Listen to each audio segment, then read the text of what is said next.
ग्राम विकास अधिकारी परीक्षा की कटऑफ के साथ ही आखिर कौन कौन से प्रश्न हैं जिनमें बोनस अंक दिए जा सकते हैं। इसी के साथ आपको बता दें, हिंदी, गणित और सामान्य ज्ञान के कौन से ऐसे प्रश्न थे जो आउट ऑफ सिलेबस हैं या फिर जिनका स्तर सिलेबस से कुछ ज़्यादा ही था।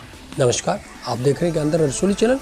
आज की स्पेशल वीडियो में आपके जो ग्राम विकास अधिकारी परीक्षा से जुड़े हुए सवाल हैं, उन तमाम सवालों का जवाब देने वाला आपको बता दें। सबसे पहले हम बात करेंगे कटऑफ की कि प्रदेश भर में जो सब्जेक्ट के एक्सपर्ट हैं उनकी क्या राय है।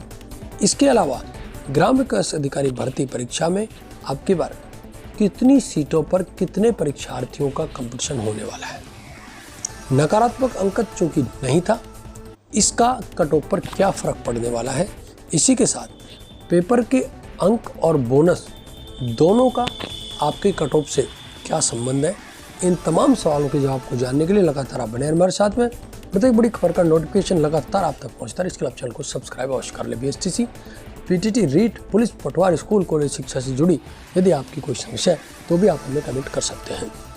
देखिए साथियों, 3896 पदों के लिए ग्राम विकास अधिकारी की ये प्रारंभिक परीक्षा 4 चरणों में 27 और 28 दिसंबर को आयोजित की गई। अब चूंकि प्रदेश भर से विभिन्न एक्सपर्ट के अलग अलग मत है, लेकिन फिर भी मैं एक मत ये बता देता हूं कि 50 से और 60 अंकों के बीच जिन परीक्षार्थियों की है वो अपने आप को मेंस के लिए क्वालिफाई समझे।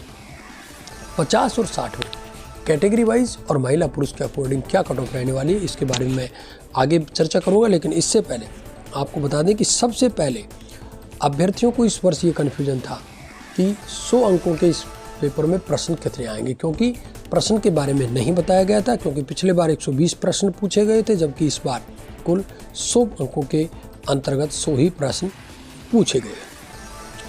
जहाँ तक मैथ्स की बात है, मैथ सब्जेक्ट का जो डिफ़िकल्टी लेवल था वो कुछ अधिक ही रहा। चूँकि सिलेबस में 10वीं तक का सिलेबस दिया गया था, लेकिन कुछ क्वेश्चंस 11वीं और 12वीं तक के भी पूछे गए। यदि राजस्थान जीके की बात करें तो राजस्थान जीके के सवाल पेपर में कुछ ज़्यादा ही थे। इंडियन हिस्ट्री का वेटेज बहुत ही कम रखा गया, क्योंकि लगातार प्रदेश भर से परीक्षार्थियों की मांग थी कि अन्य राज्यों के परीक्षार्थियों को किस प्रकार से रोका जाए। इसके लिए राजस्थान जो जीके इसके वेटेज को बढ़ाया जाए, और वही इस पेपर में देखने को मिला। ज़्यादातर एक्सपर्टों का मानना है कि इसमें लगातार तैयारी करने वाले जो अभ्यर्थी हैं उनको फ़ायदा मिलने वाला है। नकारात्मक अंकन की जहाँ तक बात करें तो पिछले वर्ष ये था, लेकिन इस वर्ष नेगेटिव मार्किंग नहीं थी। जहाँ तक बात करें उपस्थिति की, लगभग 80% कुल जो फॉर्म भरे गए थे उसमें से 80% परीक्षार्थी उपस्थित हुए। इनमें से आपको बता दें कुल सीटों का 15 गुना मेंस के लिए क्वालिफाई किया जाएगा। तो इसके लिए हम मान के चल सकते हैं कि 58,440 अभ्यर्थियों को मेंस के लिए क्वालिफाई किया जाएगा। इसमें जो बड़ी बात देखने वाली ये है कि पिछले वर्ष केवल एक ही स्तर था, अब की बार इसको 2 स्तरों में किया गया, प्रारंभिक और मुख्य परीक्षा। पहले बार ग्राम विकास अधिकारी परीक्षा के लिए 2 परीक्षाओं के चरणों से प्रत्येक अभ्यर्थियों को गुजरना होगा। टोटल फार्मों की बात करें तो 14,92,000 फॉर्म आए थे। पे लेवल की बात करें तो कईयों की जिज्ञासा होती है। मैट्रिक्स 7वें पे कमीशन की बात करें तो L6 की ये वैकेंसी है।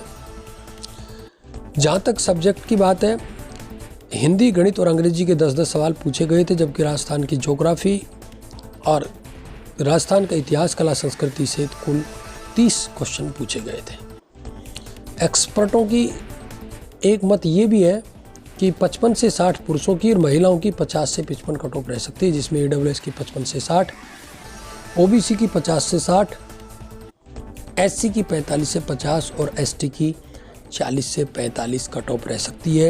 ये प्रदेश भर से कुछ विषय विशेषज्ञ हैं जिनका ऐसा मानना है, जबकि कुछ अन्य विशेषज्ञों का मानना है कि 52 से 55 के बीच ही जनरल की कट ऑफ रहेगी। तो इन तमाम आंकड़ों को देखने के बाद में ये बिल्कुल स्पष्ट है कि 50 से और 60 अंकों के बीच जो भी जनरल के अभ्यर्थी हैं वो अपने आप को मेंस के लिए क्वालिफाई मान सकते हैं। 4 चरणों में होने वाली इस परीक्षा के तमाम पेपरों को देखकर ये कहा जा सकता है कि पेपरों का स्तर काफ़ी अच्छा था। अच्छी तैयारी करने वाले अभ्यर्थियों को इसमें निराश नहीं होना चाहिए। हालांकि गणित और हिंदी के कुछ ऐसे सवाल थे जिनके बारे में आउट ऑफ सिलेबस होने का उनके ऊपर ऐसा कहा गया कि ये सवाल उनके पाठ्यक्रम में के अनुसार नहीं है। हालांकि एडवांस मैथ से भी कुछ सवाल पूछे गए जिन पर काफ़ी अभ्यर्थियों ने अपनी आपत्ति भी दर्ज कराई है। लेकिन इन तमाम जो विश्लेषण है एक्सपर्टों के, इनके बीच हम ये मान सकते हैं कि जनरल कैटेगरी की कट ऑफ 50 से और 60 अंकों के बीच रहने वाली है। वहीं महिलाओं की 50 से 55 के बीच रह सकती है। जितने भी SC और ST के कैंडिडेट हैं वो 45 से 50 के बीच अपने आप को सेफ मान सकते हैं, क्योंकि यदि एक्सपर्टों का मानना है कि इस परीक्षा में नेगेटिव मार्किंग होती तो कट ऑफ कहीं ना कहीं 40 के आसपास ही रहती। इससे ज़्यादा हर हाल में कट ऑफ नहीं जा सकती थी। अब चूँकि नकारात्मक अंक नहीं रखा गया है, पेपर का स्तर काफ़ी अच्छा था और उपस्थिति भी काफ़ी अच्छी रही। इसे देखते हुए ऐसा मानना है कि मेंस के लिए क्योंकि 15 गुना अभ्यर्थियों को पास करना है तो कुल कट ऑफ जनरल कैटेगरी में पुरुषों की 55 से 60 और महिलाओं की 50 से 55 के बीच रह सकती है। फिर भी ग्राम विकास अधिकारी परीक्षा से जुड़ी आपकी कोई समस्या है, कोई क्वेरी, तो आप हमें कमेंट करके ज़रूर बताइएगा। आपकी कमेंट के आधार पर आपकी समस्या के समाधान का पूर्ण प्रयास किया जाएगा। साथियों, प्रदेश भर के बेरोजगार परीक्षार्थियों को समर्पित इस चैनल पर हम आपकी शिक्षा और रोजगार से जुड़ी तमाम समस्याओं के समाधान के साथ ही आपको प्रत्येक बड़ी अपडेट समय पर और प्रमाणित तौर पर देने का पूरा प्रयास करते हैं। आज की इस स्पेशल वीडियो में साथियों बस इतना ही। नमस्कार।